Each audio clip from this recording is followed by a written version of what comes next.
C'est un gars, j'avais 10 ans, je regardais les compètes, il gagnait déjà quoi.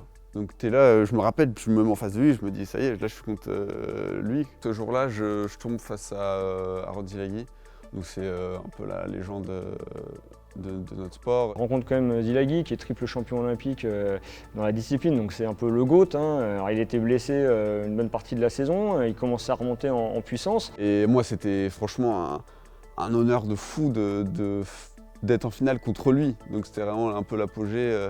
Et je me dis avant le match, maintenant on va être champion d'Europe face aux meilleurs quoi. Et puis il est mené à la pause, vraiment, je crois 8-3, 8-4, et il est dominé. Franchement, il est pas bien, donc là un peu on se dit, bon, il y a des chances que là, le conte de fées entre guillemets s'arrête un petit peu là. Mais je me suis pas senti vraiment, on va dire, à la rue complet quoi. Je change pas de stratégie, je regarde pas le score, il n'y a pas de score.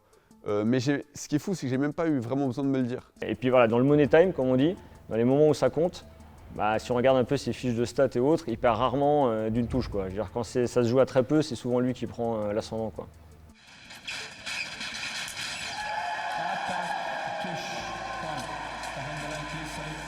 Cette capacité quand même de croire en lui, de renverser des situations contre un adversaire dans un moment où on ne s'y attend pas forcément, c'est quand même assez marquant à son âge. Ouais.